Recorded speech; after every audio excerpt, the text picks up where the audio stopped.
Verbos transitivos são verbos que possuem dois argumentos, um sujeito e um objeto direto. Exemplos são: ela viu seu vizinho, o Tiago sabe a verdade.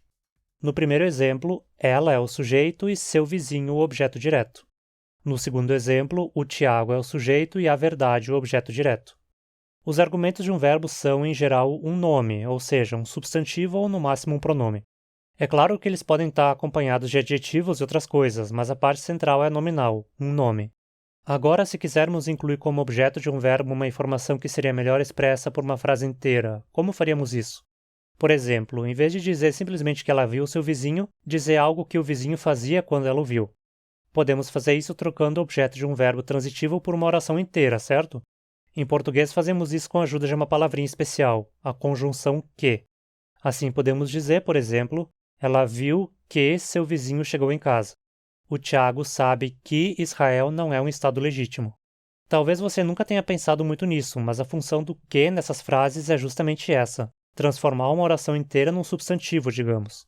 As orações seu vizinho chegou em casa e Israel não é um Estado legítimo funcionam como objetos dos verbos viu e sabe nessas orações. Por isso podemos chamar essas orações de orações nominais. Outros nomes que essas orações podem receber em diferentes línguas são orações subordinadas substantivas, orações argumentais ou orações de conteúdo. Podemos defini-las basicamente como orações que funcionam como substantivos, especialmente como argumentos de um verbo. É por isso que são consideradas orações subordinadas, porque elas estão sempre dentro de outra oração maior, sendo um dos argumentos a oração maior ou principal. Diferentes línguas usam diferentes estratégias para subordinar uma oração como argumento do verbo de outra. Vamos entender como essas estratégias funcionam, mas primeiro, se você gosta desse canal e quer me ajudar a seguir trazendo conteúdo, que tal se tornar um membro? Além de me apoiar na produção dos vídeos, você tem direito a diversos benefícios, confere aí. A forma mais simples de formar uma oração nominal é simplesmente escrevendo a oração no lugar do argumento que ela representa. É isso que o chinês faz. Por exemplo, Nan ren kan chen che lai le. Essa frase seria traduzida para o português como o homem viu que o carro chegou. Mas a tradução literal é algo como o homem viu o carro chegou. O inglês frequentemente usa essa estratégia também. He thought the shadow was a bear. Ele achou a sombra era um urso. Mas em geral uma oração nominal não é introduzida assim diretamente na oração principal, mas são necessárias modificações. Provavelmente o mais comum é pelo uso de um conector ou conjunção. Esse conector evolui frequentemente de uma palavra significando isso, coisa ou, mais raramente, o que. Veja, por exemplo, a conjunção that no inglês. I know that she's in there. Eu sei que ela está lá dentro. A tradução literal seria eu sei isso, ela está lá dentro. Esse é mais um caso onde ocorreu gramaticalização. O sentido original de isso nesse contexto se perdeu e a palavra se tornou apenas um morfema funcional para introduzir orações nominais. Se você não viu meu vídeo sobre gramaticalização, vai lá ver depois. Em árabe, introduz orações nominais com a conjunção an. Exemplo: Arifu anna binaka saraka sayyarati. Eu sei que seu filho roubou meu carro. Nesse caso, uma das sugestões é de que essa conjunção evoluiu de uma palavra para coisa. Então, originalmente, algo como eu sei coisa, seu filho roubou meu carro. O português é uma língua onde a conjunção evoluiu de um pronome interrogativo. Eu sei que o capitalismo destrói o planeta. A ideia original, antes da gramaticalização, talvez seria algo como eu sei o que, o capitalismo destrói o planeta. Também pode acontecer de a conjunção evoluir de um verbo, como no Swahili, por exemplo. Ninajua kwamba dunia ni mviringo. Eu sei que a Terra é redonda. A conjunção kwamba, que, é idêntica ao verbo kwamba, dizer. Então a ideia original provavelmente era algo como eu sei dizer, a Terra é esfera. Outra forma comum de introduzir orações nominais, talvez mais comum até do que o uso de uma conjunção, é transformando a oração diretamente no nome, ou seja, fazendo uso de nominalização. Em português, existem duas formas de nominalizar uma oração. Uma delas é simplesmente trocando o verbo conjugado pela sua forma no infinitivo. Por exemplo, eu vi que a polícia prendeu a Carla. Passando o verbo para o infinitivo, temos eu vi a polícia prender a Carla. Veja que na forma nominalizada não se usa a conjunção porque o infinitivo por si só é, na prática, um substantivo, então já serve perfeitamente de objeto direto. Mas perceba que nesse tipo de construção, na verdade, o sujeito da oração nominal é considerado o objeto direto da oração principal. A polícia, no caso do exemplo aqui. Se trocássemos polícia por um pronome, diríamos eu a vi prender a Carla.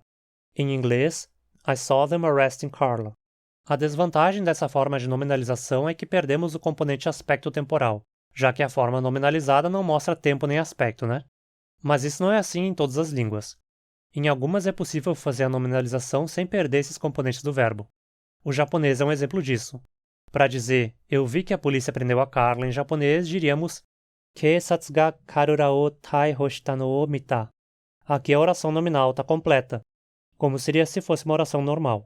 Keisatsu ga Karura o taihou shita. A polícia prendeu a Carla. Mas ao final dela colocamos o morfema no, que a nominaliza. E depois do no temos que colocar qualquer morfema flexional importante.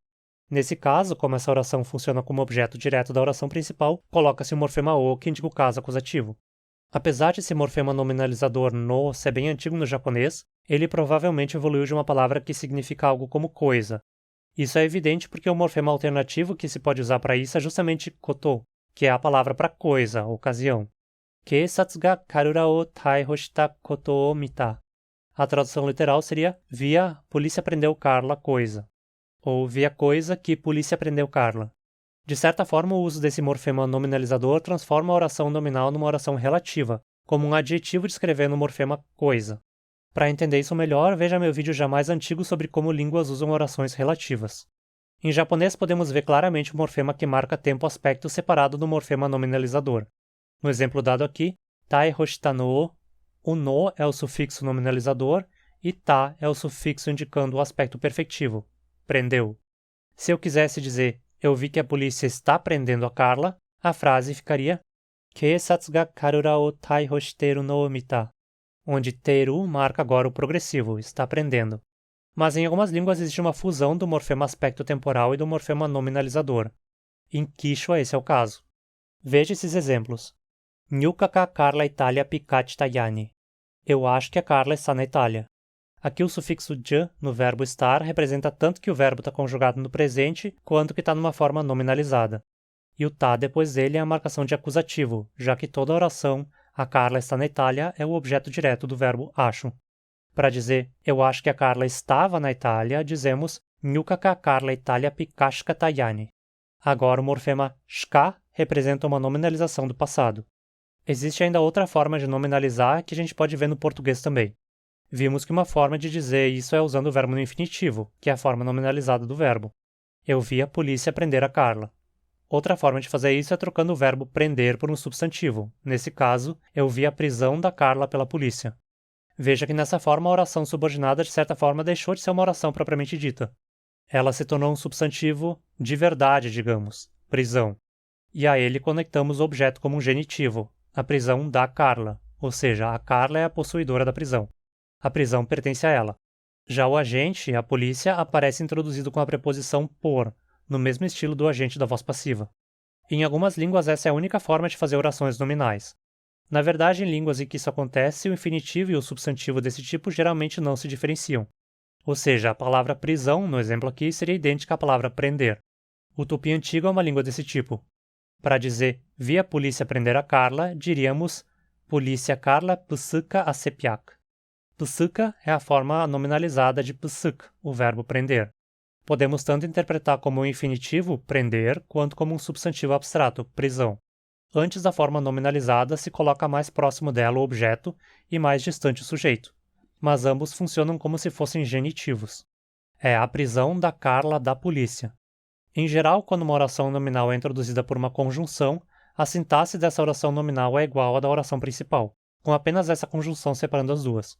Já nos casos em que a oração é realmente nominalizada, com o verbo passando por uma forma nominal, é comum que a sintaxe mude de alguma forma. Vemos isso no português, né? Em eu vi que a polícia prendeu a Carla, a oração nominal a polícia prendeu a Carla poderia existir sozinha como uma oração. Ela é idêntica a uma oração comum. Não é o caso em a polícia prender a Carla, e muito menos com a prisão da Carla pela polícia.